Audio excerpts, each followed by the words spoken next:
What's going on, everybody? It's Brandon from the Cultural Center, and this year I'm excited to say we're leveling up the way that we celebrate Women's History Month, also known as Women's Appreciation Month. We're doing that by celebrating and appreciating a few wonderful women in and around our Louisville campus and community. You're going to see their stories through these interviews in just a few seconds, but before we get there, got to give a huge shout out to Corinne for doing her research on these folks and coming up with great questions to bring out the motivational spirit in them to inspire you. Thank you so much, Corinne, and we hope you all enjoy this. Lady, get away now. Get down. 'Cause tonight we gon' do what we want to. Lady, get away down. 'Cause tonight we gon' do what we want to. Say,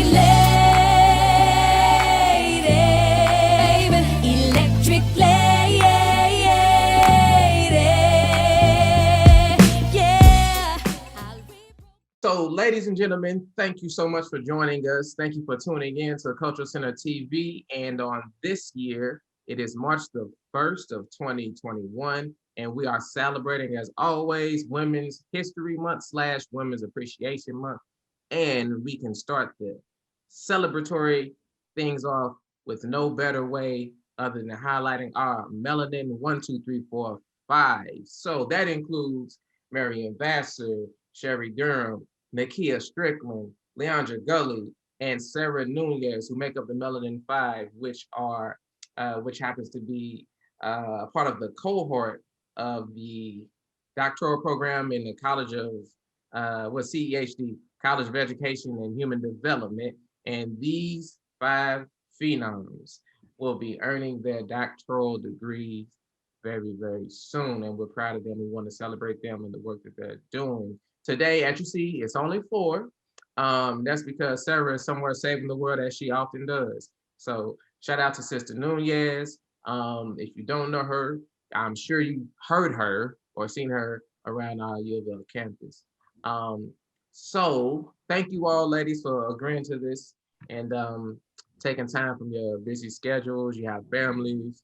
You're pursuing your doctoral degrees.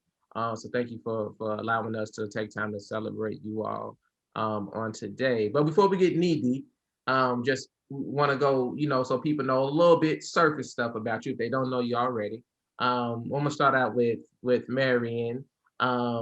Where are you? Well, let's keep it real basic. We in Louisville. Let's keep it real basic. Where are you from, and where'd you go to high school at? I went to high school at Iroquois High School, which was the best high school in Louisville, Kentucky, contrary to popular belief. I'm a native, Louisville native, born and raised from Louisville, Kentucky. Okay. And I see you, dirty eye. And I knew that. So Sister Sherry, what about you? Where you from and where'd you go to high school? She froze for a second. Okay. And we're back. Coming back from sports. We have the illustrious Sherry Durham. And it was just me that froze. I'm sorry. I typed it. I was like, everyone froze. Yeah, you was. So, oh my God. So Sherry, the people want to know, where are you from and where did you finish high school?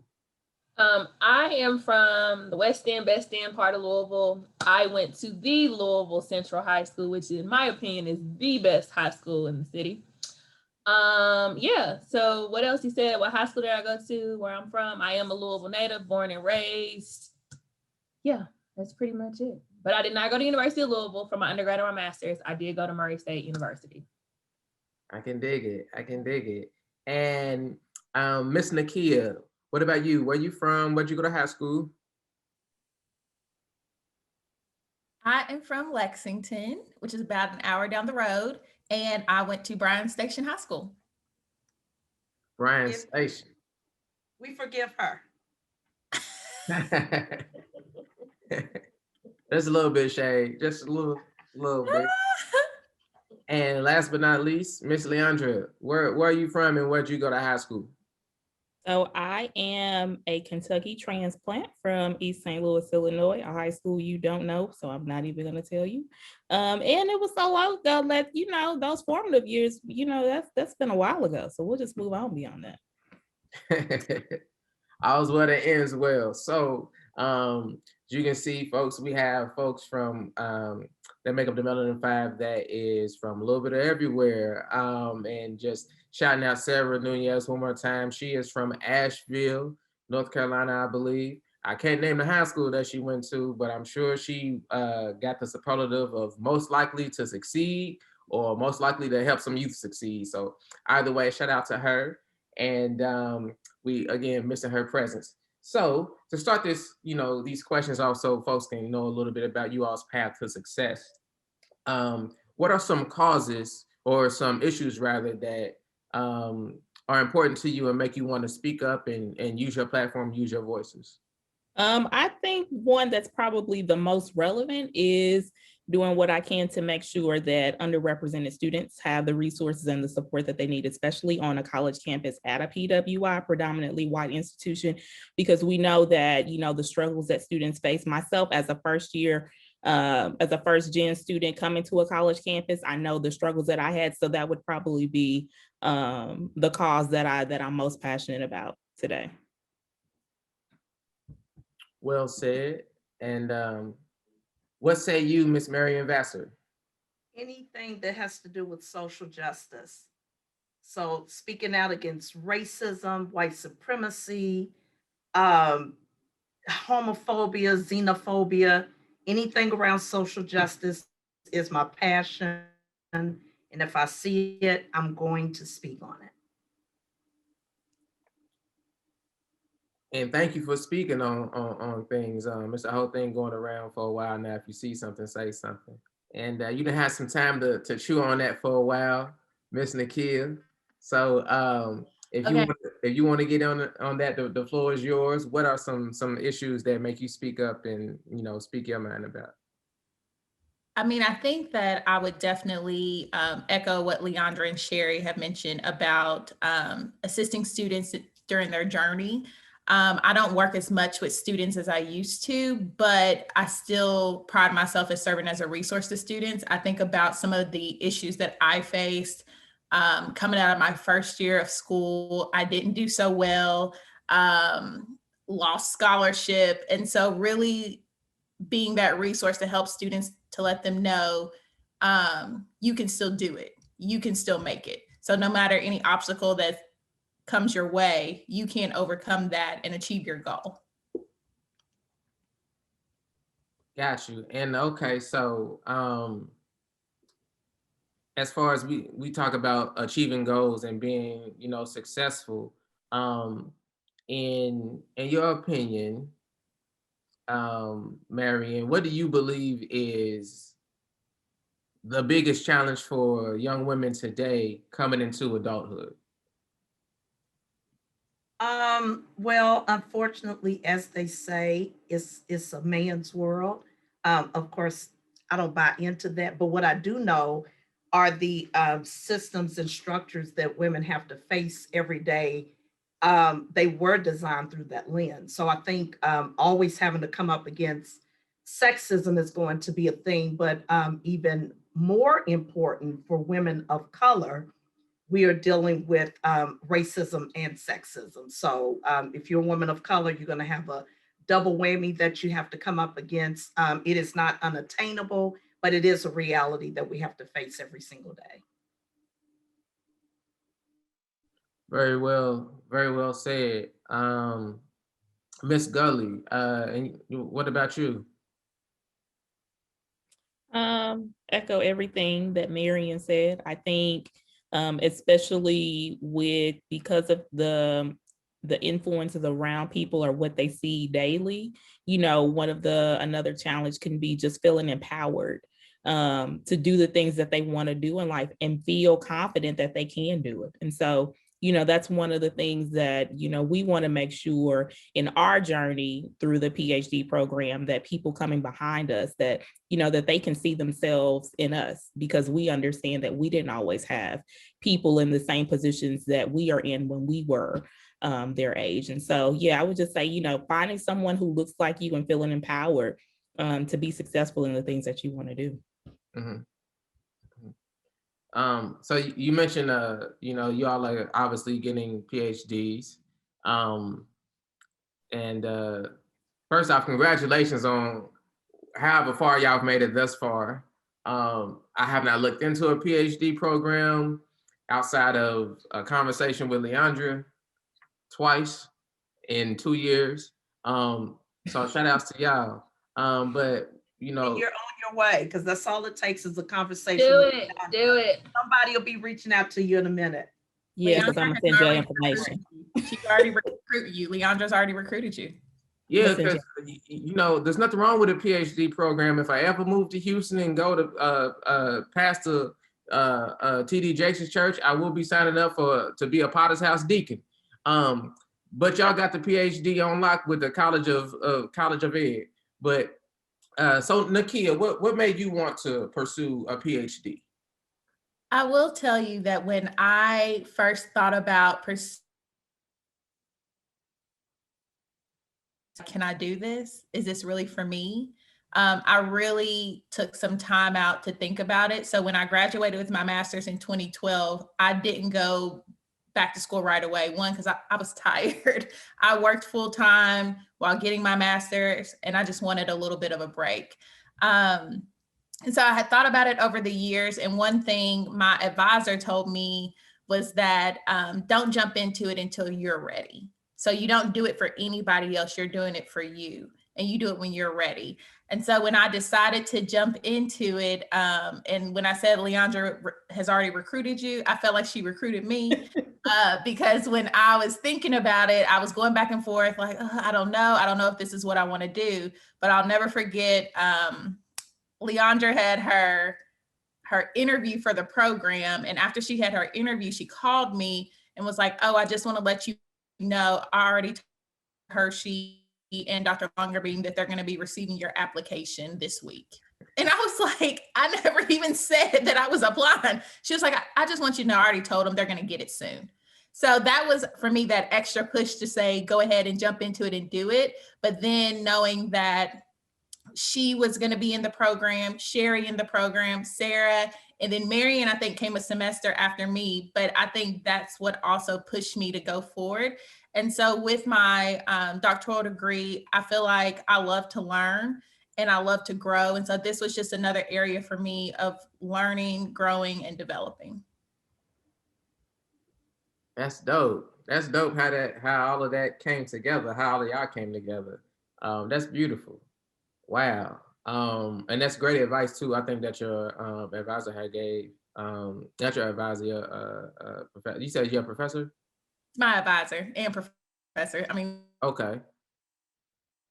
Same thing. Gotcha. Yeah, that's really some words of wisdom. So if you're thinking about doing a PhD program, you know, I think you just got a very candid look on what the process looks like to prepare yourself mentally. So thank you for that, Sister Strickland. Going on into another phase real quick. Now, Sherry, you didn't go to UofL. I didn't either. So our experiences may be a little different in that regard. But what are somewhere else too? I started out somewhere else too. Most of my undergrad was at Indiana University, Bloomington. That's right, because you taught them how to sing. You taught them how to sing up there at the choir, I heard. Yes, call her out. Worship leader. Got my shake. Pull out a tambourine. Oh man, I got one over here somewhere. Don't give me. We'll have a praise break. I'll pull that tambourine out. But Sister Sherry, what is or what were, you know, a couple of experiences, one or two experiences that you feel, you know, happened to you in college that shaped you into the professional that you are now?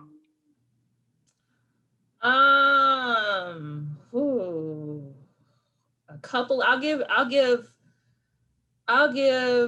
a couple of. When I went to Murray State. So Murray State, if you don't know anything about Murray, it is nothing but a college town. And I say that respectfully. I mean, it thrives off of it being a place where Murray State is, all the college students are there. But what I will say, it was a different world for me. Granted, I never had like a Black teacher or a teacher of color until I went to Central High School, but the demographic of Murray was all white. It was the most, it was interesting for me because I was a first generation college student. And when I went to school, it was the first time I had seen so many Confederate flags. And it's not that that's the culture of Murray. You have like Paris, Tennessee, you have Marshall County, which is a whole nother conversation. So you have all these surrounding areas. So for me, being in that, and granted, I did have friends that did go that I knew already that came to Murray, but being exposed to that and not really, like, I knew that that was real, but actually seeing it firsthand was a different experience in itself for me. But having to get adjusted to that type of background and then actually realizing, like, I knew what a PWI was, but I didn't really understand all that that meant. So going through that whole experience of learning what it's like to be a Black person on a predominantly white campus, that was challenging for me to a certain extent, but I honestly had a great support system at Murray.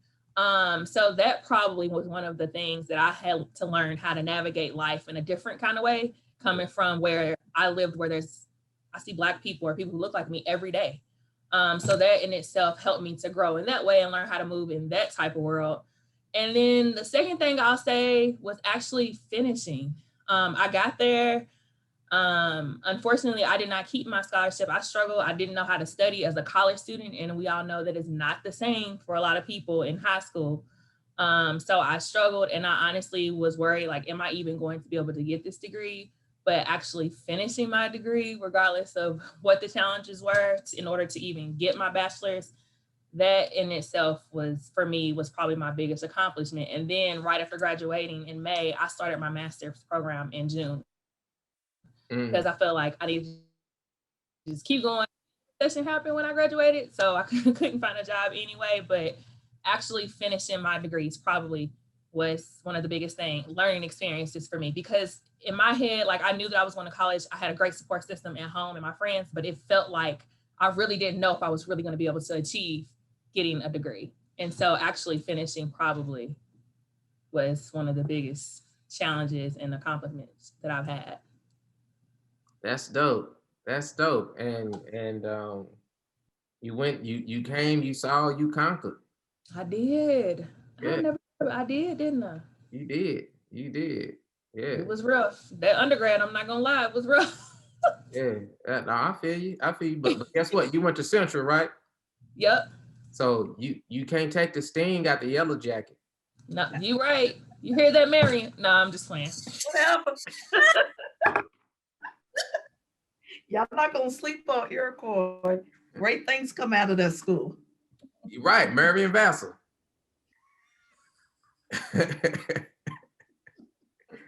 you came, you saw, and you conquered.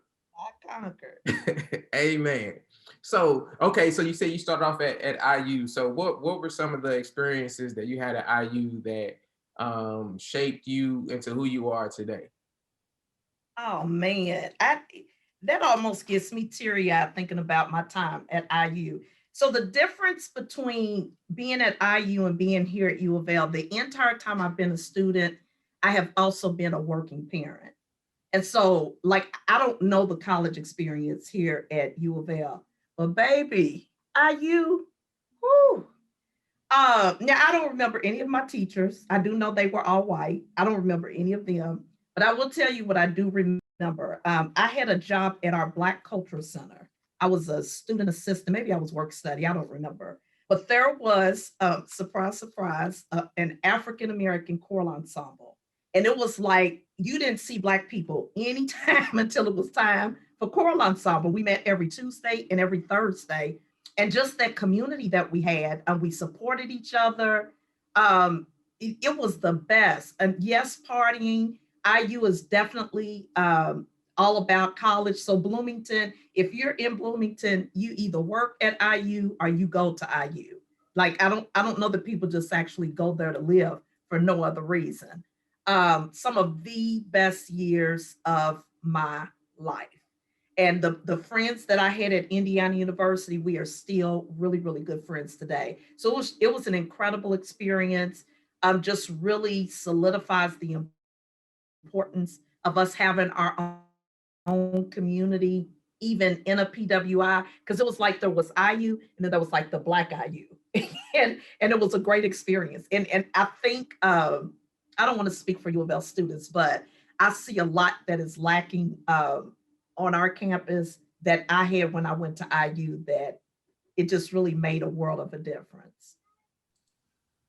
Yeah, for sure. Thank you for sharing that. And see, I told y'all she went up there and she taught everybody how to sing. That's why they still cool with it to today, because they got to get some of them sharp and they need to be a little flat. Some of them a little flat need to be a little sharp, and she get them together in the sweet spot.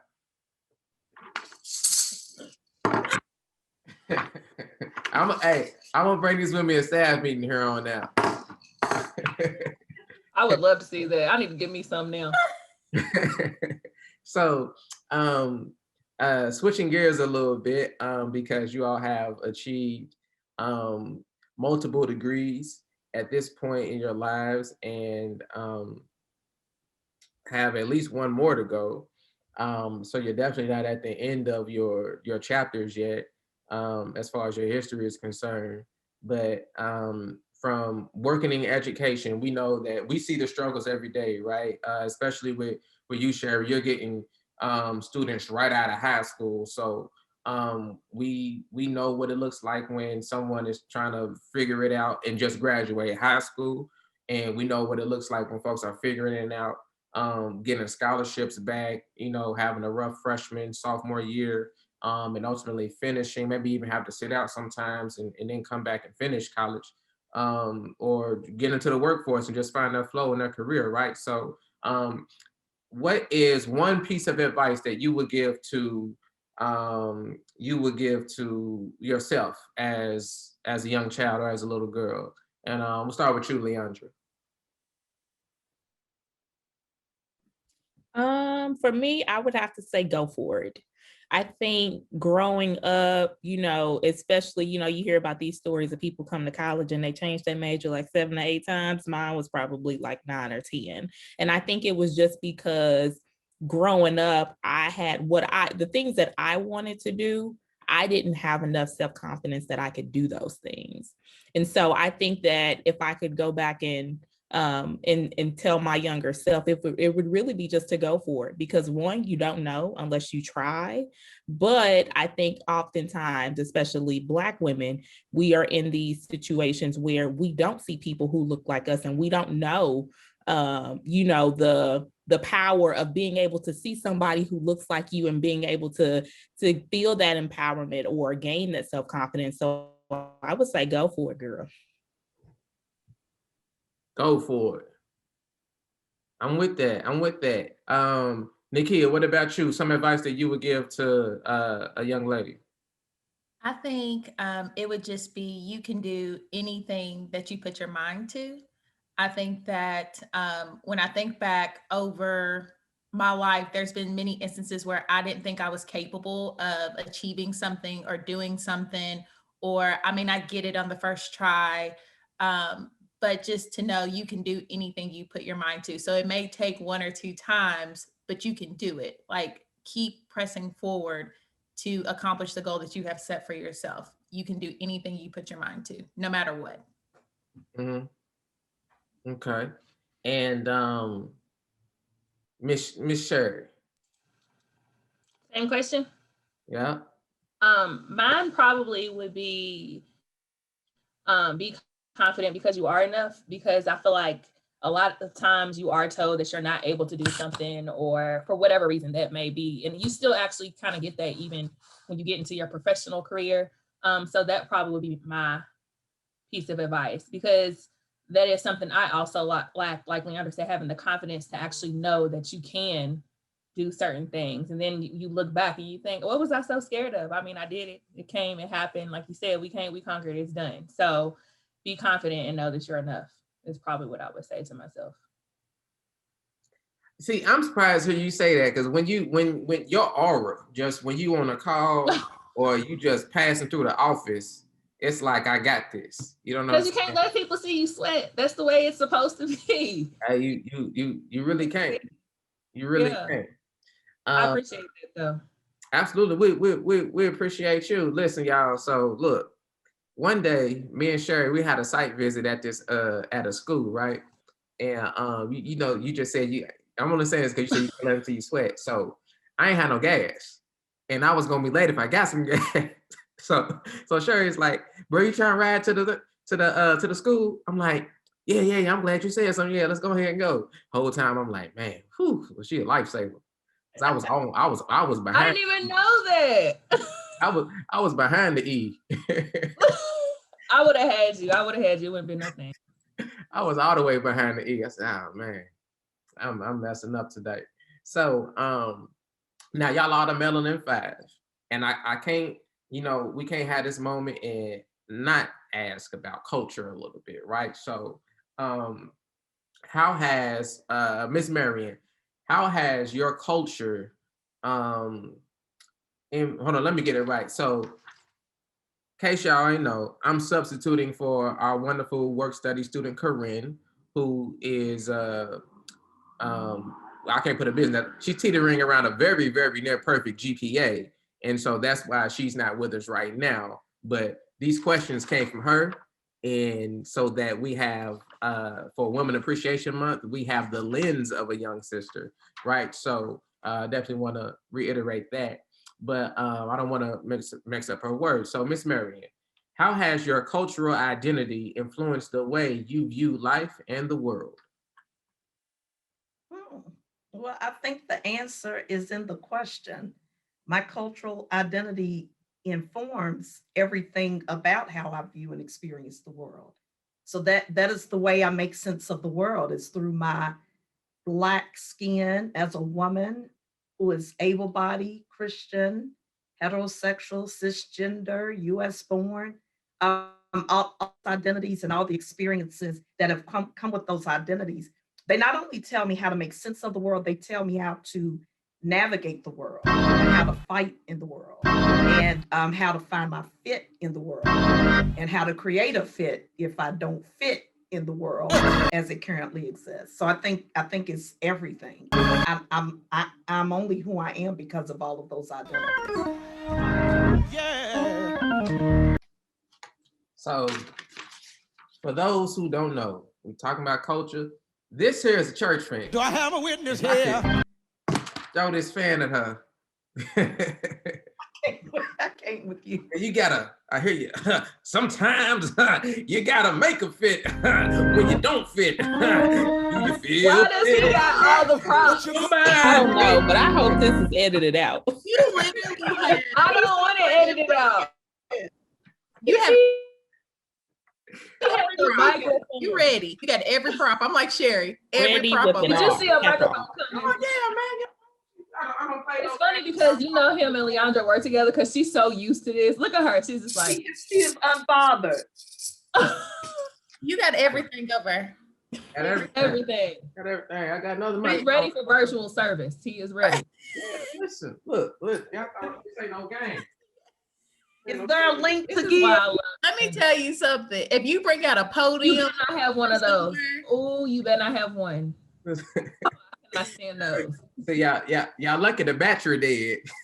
Or we really go to church up in here. Oh my gosh. You gonna drop your cash out for us to give?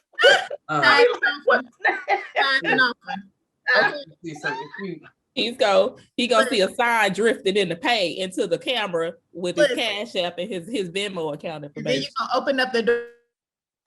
Is there one? Is there one? I'm not going to that. Altar call.